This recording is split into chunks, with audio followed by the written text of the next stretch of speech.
One thing that keeps me puzzled, despite having studied finance and economics at the world's best universities, the following question remains unanswered.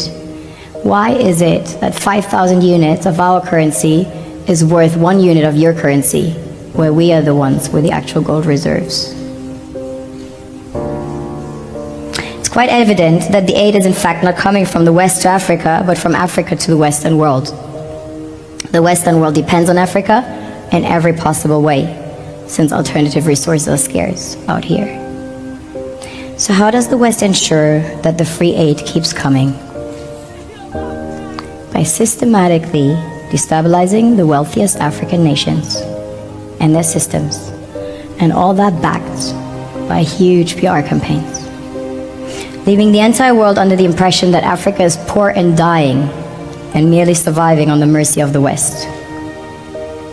Well done, Oxfam, UNICEF, Red Cross, Life Aid, and all the other organizations that continuously run multi-million-dollar advertisement campaigns depicting charity porn to sustain that image of Africa globally. Ad campaigns paid for by innocent people under the impression to help with their donations.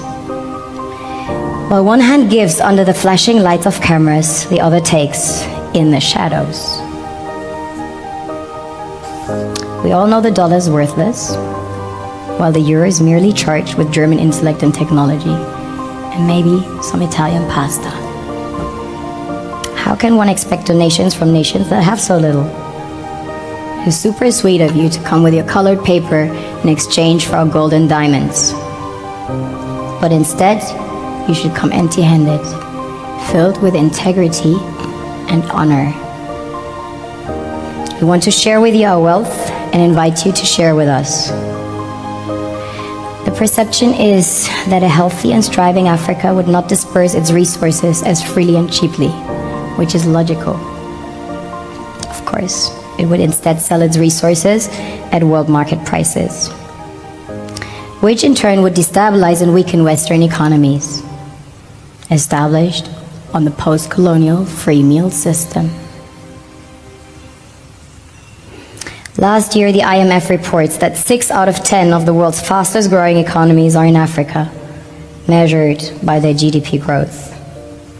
The French Treasury, for example, is receiving about $500 billion year in, year out in foreign exchange reserves from African countries based on colonial debt they forced them to pay.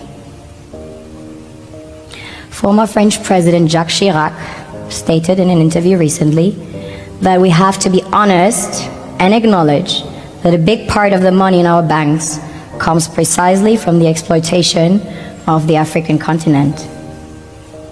In 2008, he stated that without Africa, France will slide down in the rank of a third world power. This is what happens in the human world, the world we have created. Have you ever wondered how things work in nature? One would assume that in evolution the fittest survives. However, in nature, any species that is overhunting, overexploiting the resources they depend on as nourishment, natural selection would sooner or later take the predator out, because it offsets the balance.